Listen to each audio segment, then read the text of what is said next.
All right, time to find out what's playing out there. We have Willie Bong with the details, the lady in red. Hi, Laddie.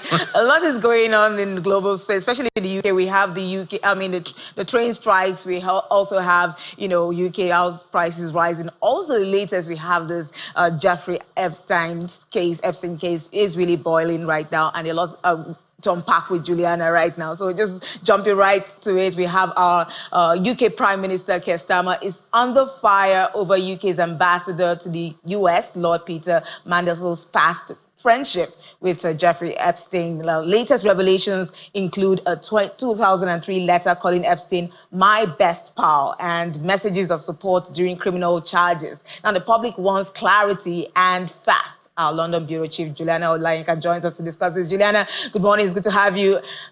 Juliana, UK ambassador told Epstein, "I think the world of you." What are ordinary Labour supporters and the wider British public saying about this controversy and the latest email revelations we've gotten?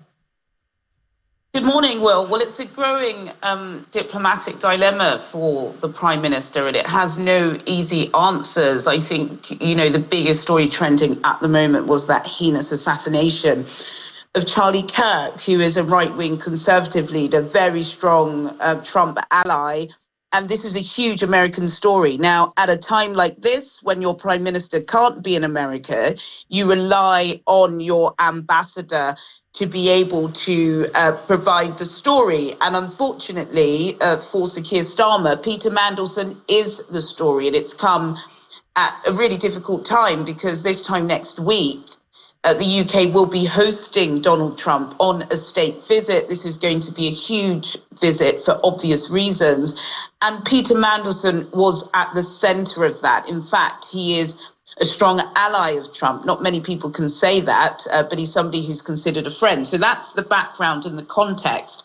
And Peter Mandelson is also a figure who is not shy of controversy. I think he made his way into Downing Street in the mid-'80s. He became an MP in 1992, very close with Sir Tony Blair and Sir Gordon Brown.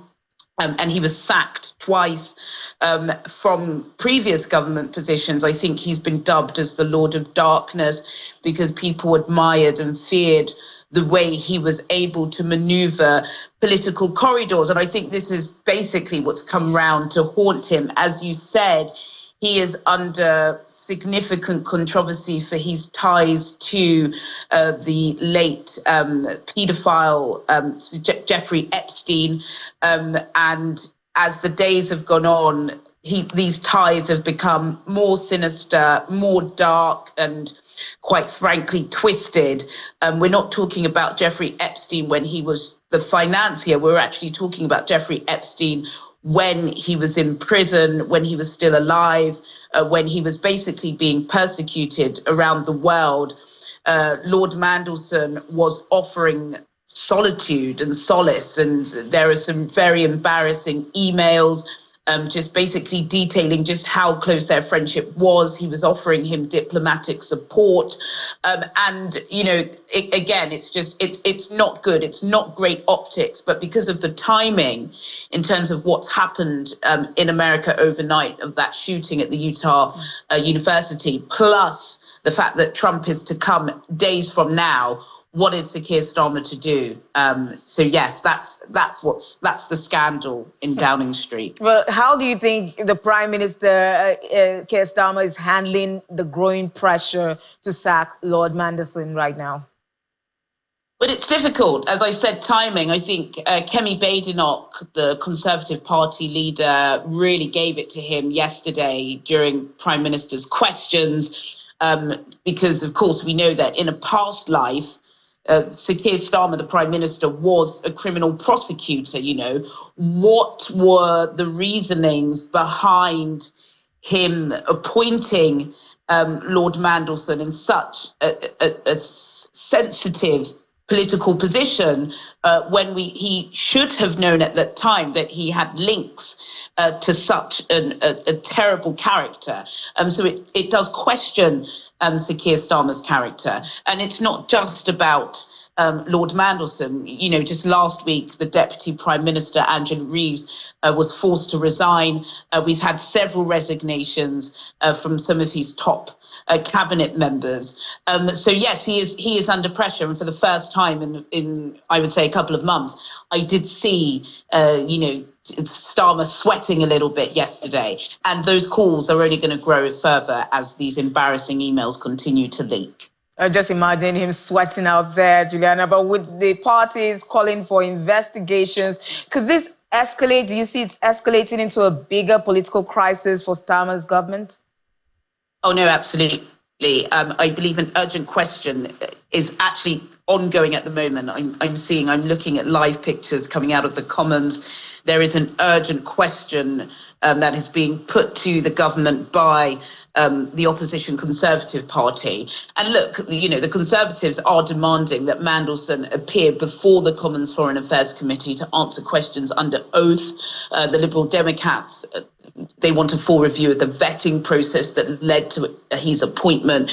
The press are already comparing this to sort of a Partygate scandal. It's of that magnitude because it's sleazy and it's dirty, and we know that Epstein ruined so many innocent lives.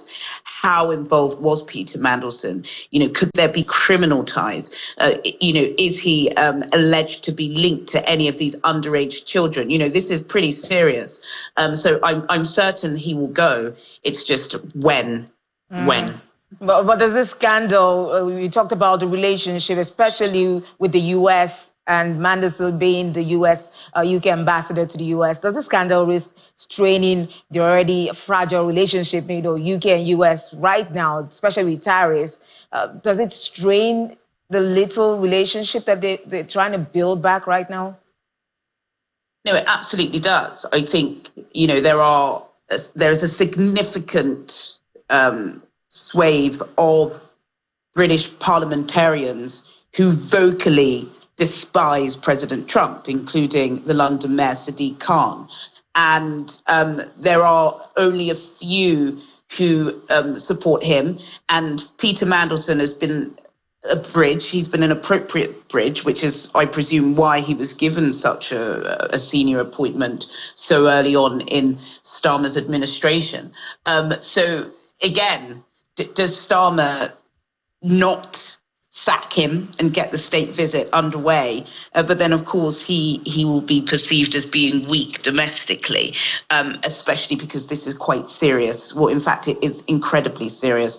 And there are so many female rights advocates on the left wing of the Labour Party that are already leaking just how terrible this situation is.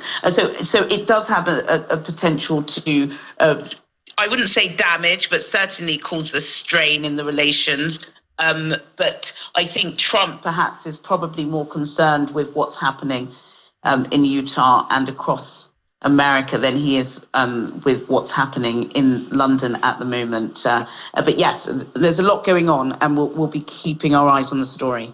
Of course, America first with Donald Trump. But how have markets reacted to this news?